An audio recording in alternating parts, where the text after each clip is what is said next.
Dear friends, அனைவருக்கும் இனிய காலை வணக்கம். ஸோ நம்ம ஒவ்வொரு நாளும் ஒவ்வொரு சப்ஜெக்ட்லேருந்து வந்து டிஎன்பிஎஸ்சி எக்ஸாமுக்காக வந்து கொஸ்டின் சொல்லிகிட்டு இருக்கோம். ஸோ அதுதான் வந்து நம்ம வந்து ஜென்ரல் தமிழ் எல்லா சப்ஜெக்டும் நம்ம சொல்லியாச்சு. பொது தமிழ், ஜென்ரல் இங்கிலீஷ் போட்டவங்களுக்காக ஒரு சில விஷயங்களை வந்து ஒரு சில ஐடியாஸ் வந்து நம்ம வந்து ஷேர் பண்ணணும் அப்படின்றதுக்காக வந்து இப்போ நான் சொல்லிகிட்டு இருக்கேன். ஸோ ஜென்ரல் இங்கிலீஷ் பொது நம்ம வந்து தமிழ் மாதிரி பொது ஆங்கிலம் அப்படின்றது வந்து நமக்கு வந்து 100 கொஸ்டின்ஸ் நமக்கு வந்து கேட்பாங்க. ஏன்னா வந்து நம்ம வந்து TNPSC group 4, group 2, group 2A எல்லாத்துக்குமே வந்து நம்ம வந்து பொது தமிழுக்கு பதிலாக பொது இங்கிலீஷ்க்கு வந்து நம்ம வந்து சூஸ் பண்ணலாம்.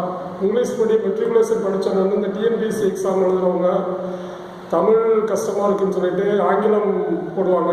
அவங்க வந்து கொஞ்சம் பேசிக் இங்கிலீஷ் அவங்க நல்லா ஸ்ட்ராங்காக இருக்குது, இருந்தாலும் வந்து புதுசாக இருக்கிறதுனால அவங்களுக்கு கொஞ்சம் எப்படி படிக்கணும், என்னென்ன ஏரியாஸில் இருக்கணும் கொஸ்டின்ஸ் வரும் அப்படின்றது வந்து நம்ம வந்து இப்போ எனக்கு தெரிஞ்ச ஒரு ஐடியா வந்து அவங்கள்ட்ட நான் ஷேர் பண்ணுறேன். ஸோ வந்து நமக்கு வந்து ஃபுல்லாக வந்து இங்கிலீஷ் அப்படின்றது நம்ம வந்து கிராமர் அப்படின்றது நமக்கு வந்து எல்லாமே தெரியும்.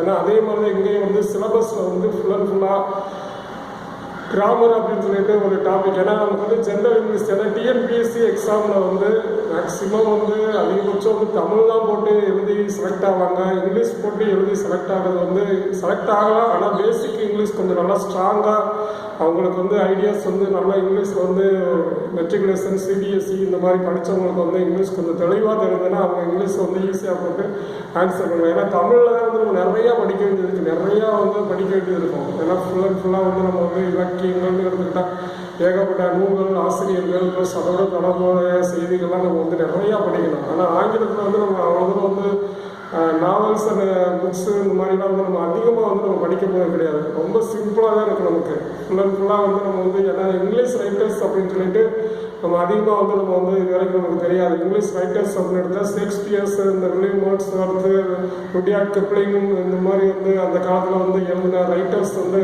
வில்லியம் வேர்ட்ஸ்வொர்த் இந்த மாதிரி வந்து ரைட்டர்ஸ்லாம் வந்து நம்ம வந்து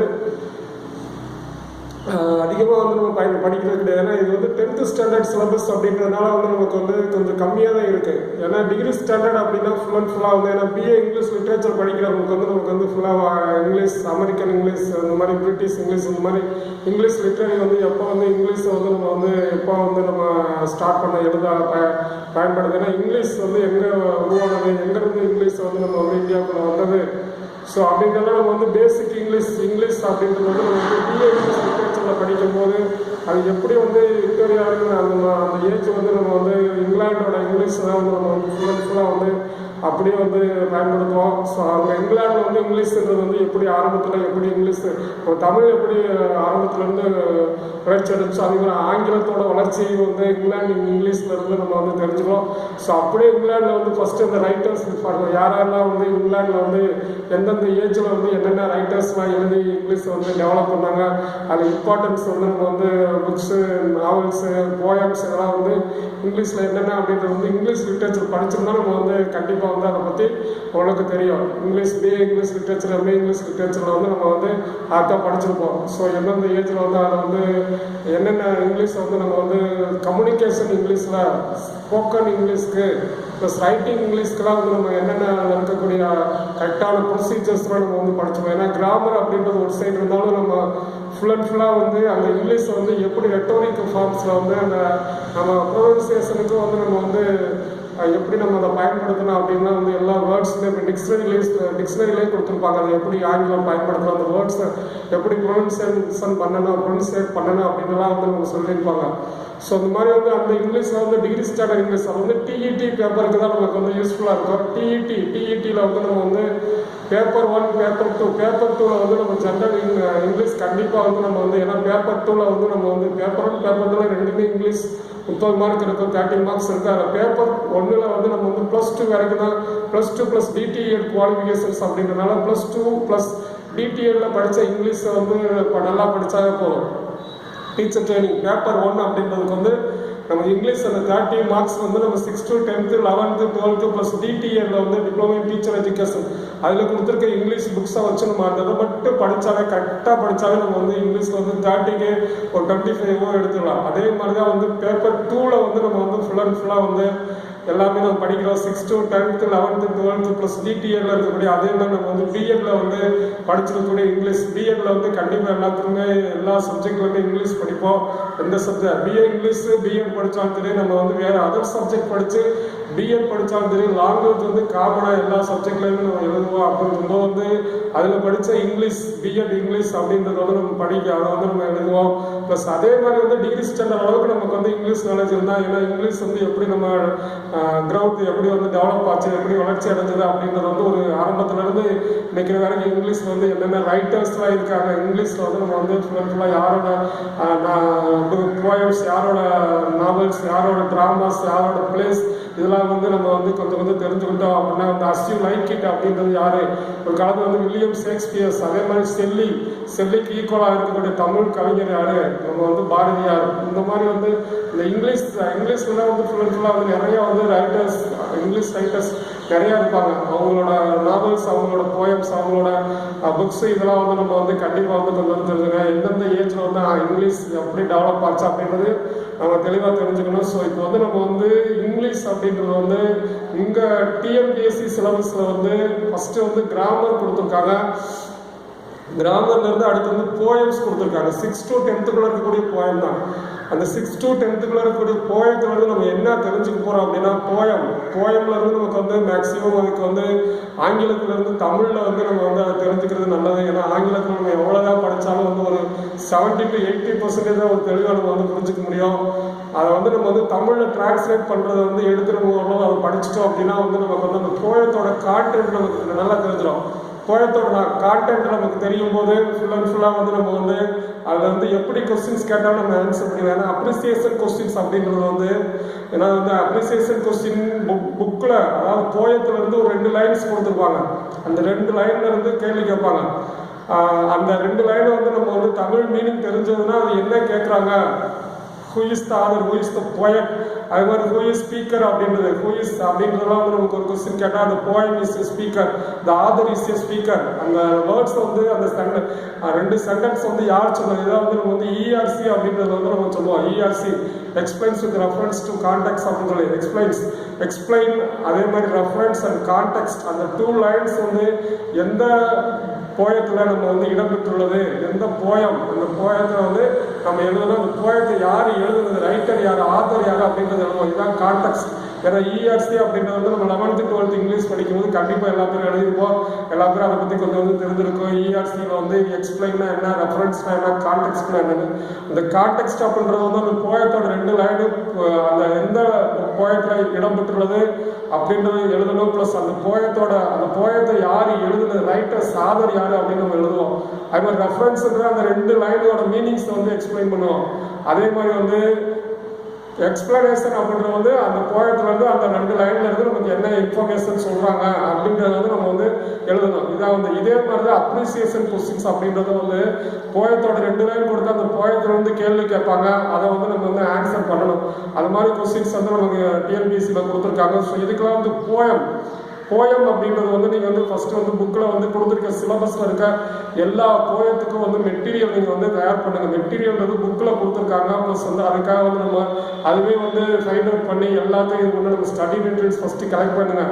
ஸ்டடி மெட்டீரியல்ஸ் வந்து ஒவ்வொரு போயத்தையும் வந்து நம்ம வந்து ஒருடையாவது நம்ம வந்து ரீட் பண்ணிவிட்டு அந்த இதில் வந்து என்ன கொடுத்துருக்காங்க, போயத்துலேருந்து என்ன இன்ஃபர்மேஷன்ஸ் நம்ம கொடுத்துருக்காங்க அப்படின்றத வந்து நம்ம வந்து தெரிஞ்சுக்கிறோம். ஒரு போயம் அப்படின்றது ஒரு பாடல், ஒரு செய்யாள் அப்படின்றது நமக்கு ஒரு நல்ல ஒரு செய்தியை சொல்றதுக்காக அந்த பாடல் கொடுத்துருப்பாங்க. அந்த செய்தி என்ன நமக்கு வந்து சொல்றாங்க அப்படின்றத வந்து தெரிஞ்சுக்கிட்டு அதுல இருந்து எந்த கேள்வி கேட்டால் நம்ம ஆன்சர் பண்ற மாதிரி நம்ம வந்து ஃபுல்லாக வந்து நம்ம வந்து அந்த போயத்தை பற்றி நம்ம தெரிஞ்சுக்கணும்.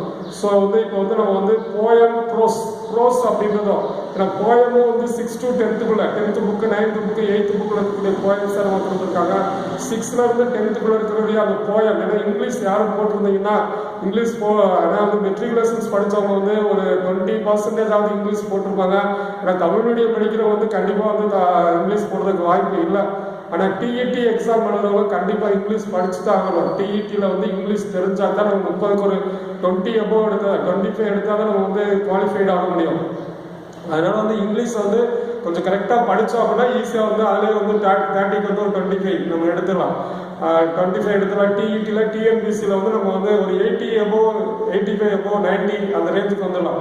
ஏன்னா வந்து நம்ம வந்து கிராமர் பொறுத்தவரை ஒன்றும் பிரச்சனை இல்லை. கிராமர் பொறுத்தவரை நமக்கு வந்து இங்கிலீஷ் பெரிய மெட்ரிகுலேஷன் படித்தவங்க, பேசிக் இங்கிலீஷ் இருக்கவங்க எப்படி கொஸ்டின்ஸ் கேட்டாலும் ஆன்சர் பண்ணிடலாம். ஏன்னா நமக்கு வந்து எல்லாமே சிம்பிளாக தான் இருக்கும். ஏன்னா அவங்க கேட்குற கொஸ்டின்ஸ் எல்லாம் வந்து நமக்கு வந்து ஆரம்பத்துலேருந்து 6th-லேருந்து 12th எல்லாம் இருக்கக்கூடிய கிராமர்லேருந்து நம்ம வந்திருக்கோம். Tense, voice, degrees of comparison, simple complex compound, அப்புறம் இதுதான் வந்து ஒரு பேசிக்காக வந்து ஒரு குறிப்பிட்ட காலத்தில் வந்து இந்த டிரான்ஸ்ஃபார்மேஷன்ஸ் ஆஃப் த சென்டென்சஸ் அப்படின்னு சொல்லிட்டு, டிரான்ஸ்ஃபார்மேஷன்ஸ் அப்படின்னா டைரக்ட் ஸ்பீச்சை இன்டைரக்ட் ஸ்பீச்சாக மாற்றணும், இன்டைரக்ட் ஸ்பீச்சை டைரக்ட் ஸ்பீச்சாக மாற்றணும். இதெல்லாம் வந்து எப்படி அப்படின்றது நமக்கு கொஞ்சம் தெரியும். டைரக்ட் ஸ்பீச் வந்து இன்டைரக்ட் ஸ்பீச் மாற்றுறதுக்கு என்ன எப்படி சேஞ்ச் ஆகும், சென்டென்ட் என்ன வரும், அதில் வந்து டைரக்ட் ஸ்பீச்சில் வந்து இங்கிலீஷ் சென்டென்சஸ் வந்து நமக்கு வந்து மொத்தம் எத்தனை சென்டென்சஸ் இருக்குது அப்படின்றது நமக்கு தெரியும். ஏன்னா ஸ்டேட்மெண்ட்ஸ் செய்தி வாக்கியம், ஸ்டேட்மெண்ட் அல்லது அசர்டிவ் சென்டென்சஸ் செய்தி வாக்கியம். அடுத்து இன்ட்ராகேட்டிவ் அப்படின்றது வந்து நமக்கு வந்து வினா வாக்கியம், இன்ட்ராகேட்டிவ் வினா வாக்கியம், இம்பேரிட்டிவ்னா கட்டளை வாக்கியம், கட்டளையா சொல்றது கட்டளை வாக்கியம். அது எக்ஸ்கிளமேட்டரி உணர்ச்சி வாக்கியம். இந்த சென்டென்ஸ்ல வந்து 4 சென்டென்ஸ் இங்கிலீஷ் இஸ் கம்மிங், அதாவது நமக்கு வந்து 4 சென்டென்ஸா வந்து நம்ம எழுதுறோம். எல்லா ஒரு சென்டென்ஸ் எடுத்துட்டா இங்கிலீஷ்ல வந்து 4 செய்தினா செய்தியை சொல்லக்கூடிய வாக்கியம் செய்தி வாக்கியம், செய்தி வாக்கியமா, வினா வாக்கியமா, கட்டளை வாக்கியமா, உணர்ச்சி வாக்கியமா, இதான் இங்கிலீஷ்ல வந்து அசர்டிவ் அல்லது ஸ்டேட்மெண்ட்ஸ், இன்ட்ராகேட்டிவ், இம்பேரிட்டிவ், எக்ஸ்கிளமேட்டரி சென்டென்சஸ் அப்படின்னு சொல்லி அதை தான் வந்து நமக்கு வந்து கொடுத்துருப்பாங்க. டைரக்ட் ஸ்பீச்ல இருந்து இன்டைரக்ட் ஸ்பீச்சாக மாற்றுறதுக்கு வந்து நம்ம என்னென்ன வந்து ரூல்ஸ்லாம் நம்ம ஃபாலோ பண்ணுறோம். ஏன்னா செட்டில்டுன்றது வந்து எப்படி மாறும், செட்டில்டு வந்து ஒவ்வொன்று வந்து டோல்டு மாறும், ஆஸ்டு மாறும், ஆர்டர்டு மாறும், கமாண்டட், இந்த மாதிரி வந்து ஒவ்வொன்றும் ஒவ்வொரு இதில் வந்து எப்படி மாறும். இதெல்லாம் நமக்கு வந்து சின்ன கிளாஸ்ல வந்து நம்ம படிச்சிருப்போம். இருந்தாலும் வந்து இந்த டீட்டெயில்ஸையும் நம்ம வந்து கொஞ்சம் தெளிவாக தெரிஞ்சுக்கிறோம். நம்ம முடிஞ்சா அடுத்தடுத்து வந்து நம்ம வந்து இங்கிலீஷ்க்காக வந்து எல்லா பாடத்தையும் சொல்லிட்டு அடுத்து இங்கிலீஷ்க்கு டைம் வந்து நம்ம சொல்லுவோம். எப்படி இங்கிலீஷ்ல வந்து டைரக்ட் ஸ்பீச்ல இருந்து இன்டைரக்ட் ஸ்பீச்சுக்கு மாற்றணும், இன்டைரக்ட் ஸ்பீச்ல இருந்து டைரக்ட் ஸ்பீச்சுக்கு மாற்றணும். அதில் சில ரூல்ஸ் அண்ட் ஃபார்முலா ஒன்றும் இல்லை. நவுனா தன், டுடேனா தட் டுடே, எஸ்டர்டேனா த ப்ரீவியஸ் டே, ப்ளஸ் டுமாரோனா த ஃபாலோவிங் டே, இதெல்லாம் வந்து நவுனா தென் இந்த மாதிரி வந்து பின்னாடி சேஞ்ச் பண்ணணும். ப்ரெசன்ட் டென்ஸ்லாம் பாஸ்ட் டென்ஸ்ல சேஞ்ச் பண்ணணும். ப்ளஸ் அந்த முன்னாடி வந்து ஃபர்ஸ்ட் அதை கொடுத்துருக்க ஸ்டேட்மெண்ட்ஸ் அந்த மாதிரி என்ன சென்டென்ஸ் கொடுத்துருக்காங்க அப்படின்றத பார்த்து நம்ம வந்து டைரக்ட் ஸ்பீச்ல இருந்து இன்டைரக்ட் ஸ்பீச் மாத்துறோம். So direct speech to indirect speech, indirect speech to direct speech, இதெல்லாம் டிரான்ஸ்ஃபார்மேஷன் ஆஃப் சென்டென்சஸ்ல நம்ம சின்ன கிளாஸ்ல வந்து 10th மாற்றி பழகி நம்ம வந்து ஓரளவுக்கு ப்ராக்டிஸ் பண்ணியிருப்போம், எக்ஸாம்ல எழுதியிருப்போம். இந்த இடத்துல வந்து இங்கேயும் நம்ம கேட்குறாங்க. அது ஆக்டிவ் வாய்ஸ் இருந்து பர்சிவ் வாய்ஸ் நம்ம மாற்றணும், பர்சிவ் வாய்ஸ் இருந்து ஆக்டிவ் வாய்ஸ் மாற்றணும். ஆக்டிவ் வாய்ஸ்னா செய்வினை, பர்சிவ் வாய்ஸ்னா செயற்பாட்டு வினை, எப்படி செய்வினை, ஆனால் தமிழ் நம்ம சொல்லுவோம். இளங்கோவடிகள் சிலப்பதிகாரத்தை இயற்றினார் அப்படின்னு சொல்லி, இளங்கோவடிகள் சிலப்பதிகாரத்தை இயற்றினார். இளங்கோவடிகள் ரோட் சிலப்பதிகாரம் அப்படின்னு இங்கிலீஷ்ல, இளங்கோவடிகள் ரோட் சிலப்பதிகாரம். அப்படியே சிலப்பதிகாரம் இளங்கோவடிகளால் இயற்றப்பட்டது அப்படின்றது வந்து அப்படியே நம்ம வந்து செயற்பாட்டுல எங்கன்னா ஆப்ஜெக்ட் தூக்கி சப்ஜெக்டா மாத்துறோம். சிலப்பதிகாரம் அங்க வந்து பிரசன்ட் டென்ஸ் வந்தா என்ன எப்படி மாறும், பாஸ்ட் டென்ஸ் வந்திருக்கு அப்படின்னா was written. Silappatikaram was written by, connecting word வந்து பை, யாரால், அதுக்கு வந்து பை போடுறோம், by Ilango Adigal. Silappatikaram was written by Ilango Adigal. இதுதான் வந்து இந்த கான்செப்ட். ஏன்னா பிரசன்ட் டென்ஸ் வந்தா இஸ் ரிட்டன், அது வந்து நம்ம வந்து ஐ ரைட் ஏ லெட்டர் அப்படின்னு ஒரு சென்டென்ஸ் எடுத்துக்கிட்டா ஐ ரைட் ஏ லெட்டர். இது வந்து சிம்பிளான ஒரு ஆக்டிவ் வாய்ஸ் வந்து பாசிட்டிவ் வாய்ஸ். இந்த ஃபார்மேஷன் தான் எல்லாத்துக்குமே வரும். எல்லாத்துக்கும் வந்து நம்ம வந்து ஆப்ஜெக்ட் தூக்கி சப்ஜெக்டா மாத்துறோம். சப்ஜெக்ட் வந்து இப்போ இந்த ஒரு சென்டென்ஸ் சொல்றேன், I write a letter, a letter write in present tense. Present tense வந்து இங்க வந்து பாசிட்டிவ் வாய்ஸ்ல எப்படி மாத்துறேன், a letter is written, is plus past participle, is plus verb plus past participle. present tense சொன்னா is plus verb plus past participle அப்படி வரும். a letter is written connecting word by, I வந்து நீயா மாறும். என்னால் எழுதப்பட்டது, நான் கடிதம் எழுதுகிறேன், கடிதம் என்னால் எழுதப்பட்டது. a letter is written by me. அதே மாதிரி வந்து நான் கடிதம் எழுதுகிறேன், I wrote a letter, a letter was written by me. அது வந்து எப்படி ஐ வந்து நீயா மாறும். யூ வந்து யூ தான், ஹீ வந்து அவன் அப்படின்றது வந்து அவனால். He right a letter, he right வரும், ஹீ ரைட்ஸ் ஏ லெட்டர்னு வரும். ஏன்னா ஹீ சி இட் வந்து வெர்போட எஸ் சேர்த்து வரும். He see it third persons வந்து பிரசன்ட் டென்ஸ்ல வந்து வெர்போட எஸ் சேர்த்து வரும். ஹீ ரைட்ஸ் ஏ லெட்டர், அது வந்து எப்படின்னா a letter is written by he வந்து himமா மாறும், he வந்து himமா மாறும், she வந்து herரா மாறும். she write a letter is written by her, I வந்து me, you வந்து you ஆ தான் இருக்கும், he வந்து himமா மாறும், she வந்து herரா மாறும், it தான், we வந்து அஸ்ஸா மாறும். இப்போ we write a letter, அதாவது a letter is written by, we வந்து அஸ்ஸா மாறும், they வந்து தம்மா மாறும், they played cricket, they play cricket. Okay, cricket is played by, they வந்து them. இந்த மாதிரி வந்து ஆக்டிவ் வாய்ஸ் வந்து பர்சிவ் வாய்ஸ் மாறும்போது ப்ரெசன்ட் டென்ஸ் வந்தா ஆக்டிவ் வாய்ஸ் வந்து பர்சிவ் வாய்ஸ் மாற்றும் போது ப்ரெசன்ட் டென்ஸ் வந்தா is plus verb plus past participle, is written, is played, இந்த மாதிரி is plus verb plus past participle. அதே மாதிரி வந்து பாஸ்ட் டென்ஸ் வந்தா was plus verb plus past part, was written. Future tense வந்தா வில் பி ரிட்டர்ன்.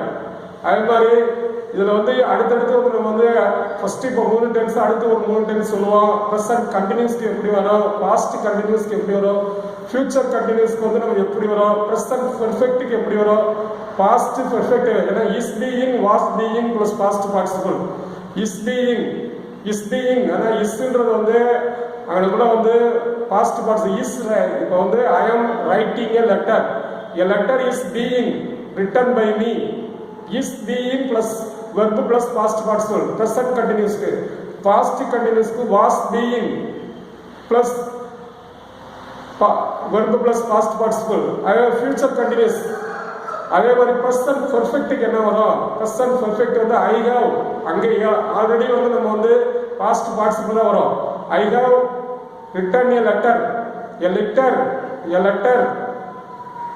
is, அது வந்து என்ன வரும் அப்படின்னா have been written, have மட்டும் வந்தா அங்க வந்து பாசிட்டிவ் வாய்ஸ் வந்து have been written by me, the letter is have been, the letter. அது வந்து have வந்தா நமக்கு வந்து have present perfect வந்துச்சுன்னா ஏன்னா நம்ம வந்து டென்சஸ் வந்து நமக்கு ஃபர்ஸ்ட் ஃபுல்லாக நல்லா தெளிவாக தெரிஞ்சாலே நம்ம வந்து ஆன்சர் பண்ண முடியும். ஏன்னா டென்சஸ் வந்து இங்கிலீஷில் வந்து ஃபர்ஸ்ட் பேசிக்காக நீங்கள் ஆங்கிலம் படிக்க ஆரம்பிக்கும் போது இங்கிலீஷ் ஸ்போக்கன் இங்கிலீஷோ இல்லை வந்து ஆங்கிலத்தை வந்து நம்ம வந்து படிக்கணும்னு விரும்புனீங்கன்னா ஆங்கிலத்தை வந்து கரெக்டாக படிக்கணும், இங்கிலீஷில் கரெக்டாக எழுதணும், கரெக்டாக பேசணும். ஃபர்ஸ்ட் டென்சஸ் தான் நம்ம வந்து முதல் படிக்க வேண்டியது. அந்த டென்சஸை வந்து நம்ம ஃபர்ஸ்ட் கரெக்டாக தெரிஞ்சுக்கணும். ஏன்னா டென்ஸ் வந்து நமக்கு வந்து 3 tense, present tense, past tense, future tense. அந்த 3 டென்ஸ் கம் 4 ஃபார்ம்ல நம்ம வந்து பயன்படுத்துறோம். Simple form, continuous form, perfect form, perfect continuous form. First வந்து 3 tense, present tense, past tense, future tense. Present டென்ஸ்னா நிகழ்காலம், பாஸ்ட் டென்ஸ்னா இறந்த காலம், ஃபியூச்சர் டென்ஸ்னா எதிர்காலம். ஸோ இந்த ப்ரெசன்ட் டென்ஸ் இது வந்து 4 ஃபார்ம்ல வரும். என்னென்ன ஃபார்ம் அப்படின்னா simple form, continuous form, perfect form, perfect continuous form. அது வந்து அந்த வந்து ப்ரெசன்ட் டென்ஸ் அந்த 4ஓட சேர்த்து சொல்றோம். Present simple, present continuous, present perfect, present perfect continuous tense. இந்த 3 டென்ஸையும் வந்து 4 ஃபார்ம்ல சேர்த்து சொன்னோம் அப்படின்னா நமக்கு இந்த 12 டென்ஸ் ஃபார்ம்ஸ் தான் இங்கிலீஷ் முழுமையாக நம்ம வந்து எழுதுவோம், பேசுவோம். அதில் வந்து நம்ம வந்து கரெக்டாக தெளிவாக தெரிஞ்சுக்கிட்டோம் அப்படின்னா வந்து இங்கிலீஷ் வந்து மிஸ்டேக் இல்லாமல் நம்ம எழுதலாம், பேசலாம். அதில் 3 டென்ஸ் வந்து 4 ஃபார்ம் என்ன அப்படின்னா simple form, continuous form, perfect form, perfect continuous form. அதான் ஃபர்ஸ்ட் வந்து இந்த ப்ரெசன்ட் டென்ஸ் 4லேயே சேர்த்து சொல்றோம். Present simple, present continuous, present perfect continuous. அதே மாதிரி பாஸ்ட் டென்ஸாக 4 இருக்குது. Past simple, past continuous, past perfect continuous. அடுத்து future simple, future continuous, future perfect continuous. So இந்த 12 டென்ஸ் ஃபார்முக்கு நமக்கு வந்து ஒரு அட்டவணை மாதிரி நம்ம தயார் பண்ணி அந்த அட்டவணையை வந்து கரெக்டாக வந்து ஒரு வெர்பு அல்லது 2 வெர்பு அல்லது 3 வெர்பை வச்சு நம்ம எழுதி பழகிட்டோம் அப்படின்னா நமக்கு வந்து எல்லாமே ஈஸியாக பயன்படுத்திடலாம். ஆங்கிலம் வந்து நம்ம எழுதுறது கரெக்டாக எழுதலாம், அதே மாதிரி பேசலாம். ப்ளஸ் ஓரளவுக்கு அங்கே கொடுத்துருக்க வந்து இங்கிலீஷை வந்து நம்ம வந்து புரிஞ்சு நம்ம வந்து அதுக்கு என்ன மீனிங் அப்படின்றது கரெக்டாக தெளிவாக படிச்சுக்கலாம். இல்லை அப்படின்னா டென்சஸ் நம்ம வந்து கரெக்டாக தெரியல அப்படின்னா நம்ம வந்து சரியாக புரிஞ்சுக்க முடியாது. தப்பாக நம்ம வந்து அதில் வந்து என்ன கொடுத்துருக்காங்க அப்படின்னு நம்ம வந்து ஏன்னா ஆங்கிலம் எனக்கு தெரியணும், ஆங்கிலம் நான் வந்து நல்லா வந்து படிக்கணும், பேசணும், இங்கிலீஷ் வந்து நல்லா எழுதணும் அப்படின்னு நினைச்சீங்க அப்படின்னா ஃபர்ஸ்ட் டென்சஸ் வந்து நீங்க கரெக்டா தெளிவா படிச்சீங்கன்னாவே அது பேசுறது தான் எல்லாமே ஒரு active voice, passive voice, direct speech, indirect speech plus வந்து நம்ம எழுதக்கூடிய எல்லாமே அந்த டென்சஸ் பயன்படுத்தி தான் எழுதுவோம். ஏன்னா நமக்கு டென்சஸ் தான் நடக்கக்கூடிய நிகழக்கூடிய முடிச்சு போனதை பத்தி எழுதுனா ஃபுல்லா பாஸ்ட் டென்ஸ்லாம் எழுத போறோம். முடிச்சு போனதை வச்சு ஏதாவது ஒரு இன்சிடென்ட் வந்து நடந்து முடிஞ்சிருச்சு அது எழுதுனா பூராமே ரொம்ப பூரா பாஸ்ட் டென்ஸ் தான் எழுதுவோம். அதே மாதிரி நடக்க போறதை வந்து ஃபியூச்சர் டென்ஸ்ல எழுத போறாங்க. என்ன அடுத்து என்ன நடக்குமோ அது பூரா வந்து ஃபியூச்சர் டென்ஸ்ல எழுதுறேன். நடந்து கொண்டிருப்பது வந்து பிரசன்ட் டென்ஸ்ல வெறுப்பை அப்படியே பயன்படுத்துறதா. வெறுப்புனா வினைகள் நம்ம செய்யக்கூடிய எவ்ரிடே நம்ம வந்து என்ன செய்யறோம் அதை பூரா வந்து எல்லாத்துக்குமே இங்கிலீஷ் நமக்கு தெரியும். இங்கிலீஷ் வந்து பேசுறது, ஸ்பீக், எழுதுறது, ரைட், விளையாடுறது, பிளே, சாப்பிடுறது, ஈட், குடிக்கிறது, ட்ரிங்க், அதே மாதிரி வந்து குதிக்கிறது, ஜம்ப், ஓடுறது, ரன், அதே மாதிரி வந்து பாடுறது, சிங், அதே எல்லாமே வந்து நமக்கு வந்து ஓரளவு வந்து எவ்ரிடே லைஃப்ல வந்து நம்ம என்னென்ன பண்றோமோ அதுக்கு பூரா இங்கிலீஷ்ல தெரியும். இங்கிலீஷ்ல வந்து அது அப்படியே வந்து 3 டென்ஸ்லயும் நம்ம வந்து சிம்பிளா தெரிஞ்சுக்கிட்டாவே 3 டென்ஸ் ஃபார் பிரசன்ட் டென்ஸ் அப்படின்னா நிகழ்ந்து ஐ ரைட் ஏ லெட்டர், நான் கடிதம் எழுதுகிறேன். அதே மாதிரி முடிஞ்சு போச்சு, நான் எழுதினேன். I wrote a letter, write wrote, அதே மாதிரி எழுதுவேன். Will write, I will write a letter அப்படின்றத வந்து நம்ம வந்து வில் ரைட் 3 டென்ஸ் தான். ரைட்டு, ரோட்டு, வில் ரைட், இந்த 3 இதான் வந்து நம்ம வந்து present, simple present, simple past, simple ஃபியூச்சர்லாம் பயன்படுத்தும். Subject plus verb. சப்ஜெக்ட்னா நம்ம வந்து ஏற்கனவே சொல்லியிருக்கோம், யார் அந்த செயலை செய்யறாங்களோ is called subject. Who do that action is called subject. ஹூனா யார் அந்த செயலை செய்வாங்க. கண்டிப்பா நான் செய்யறேன், நீங்க செய்யலாம், நீ அல்லது நீங்கள் செய்யலாம். ஐ நான், யூ நீ அல்லது நீங்கள் செய்றீங்க. அல்லது அடுத்து வந்து வி நாம் அல்லது நாங்கள் செய்யறோம். ஒரு செயலை வந்து யாரெல்லாம் சப்ஜெக்டா வருவாங்கன்னா 7 நம்ம இங்கிலீஷ்ல பயன்படுத்துறோம். ஐ நான், யூ நீ அல்லது நீங்கள், வி நாம் அல்லது நாங்கள், ஹி அவன், சி அவள், இட் அது, தே அவர்கள். இந்த மாதிரி வந்து நம்ம வந்து ஃபுல் அண்ட் ஃபுல்லா வந்து இது வந்து இங்கிலீஷ்ல வந்து நம்ம வந்து எவ்ரிடே லைஃப்ல யூஸ் பண்றது இதுதான் இவங்க தான் யார் அந்த செயலை செய்யறாங்களோ. அதே மாதிரி நேம் வர்றவங்களும் ஹூ டு தட், அது யார் வந்து ராஜா பிளேயிங் கிரிக்கெட், அதே மாதிரி இந்த யாராவது ஒரு நேம் வந்தாலும் அவங்க தான் சப்ஜெக்ட். யார் அந்த செயலை செய்யறாங்களோ அதான் சப்ஜெக்ட்ன்றது வந்து இங்க நம்ம யார் செய்யறாங்களோ அதுதான் குறிக்கும். ஸோ அதை வந்து சப்ஜெக்ட்ன்றது வந்து நம்ம ஜென்ரலா எல்லாருக்கும் ஆங்கிலத்தில் சப்ஜெக்ட்ன்ற ஒரு வார்த்தை தான் நம்ம வந்து இது பண்ணுவோம். ஏன்னா இதான் வந்து சென்டென்ஸ் பேட்டர்ல வந்து நம்ம ஃபுல் அண்ட் ஃபுல்லா ஏன்னா ஒரு சென்டென்ஸை வந்து நம்ம கரெக்டா வந்து கிளாஸ் இது பண்ண தெரிஞ்சது அப்படின்னா சென்டென்ஸ் பேட்டர்ன் எழுத தெரிஞ்சது, கிளாஸிஃபை பண்ணி எது சப்ஜெக்ட், எது வெர்பு, எது ஆப்ஜெக்ட், எது டைரக்ட் ஆப்ஜெக்ட், எது இன்டைரக்ட் ஆப்ஜெக்ட், எது அட்ஜெக்ட், எது காம்ப்ளிமெண்ட், எது இந்த மாதிரி வந்து ஓரளவுக்கு எல்லாமே நமக்கு தெரிஞ்சது. ஒரு சென்டென்ஸ் எப்படி மேக் பண்ணணும் அப்படின்னா ஃபர்ஸ்ட் சப்ஜெக்டா வரணும். முதல் சப்ஜெக்ட் யார் அந்த செயலை செய்யறாங்களோ அதுதான். இங்கிலீஷை பொறுத்தவரை ஃபர்ஸ்ட் சப்ஜெக்ட் எழுதிட்டு 2வது வெர்பு எழுதணும். சப்ஜெக்ட் வெர்புக்கு அடுத்தது ஆப்ஜெக்ட்.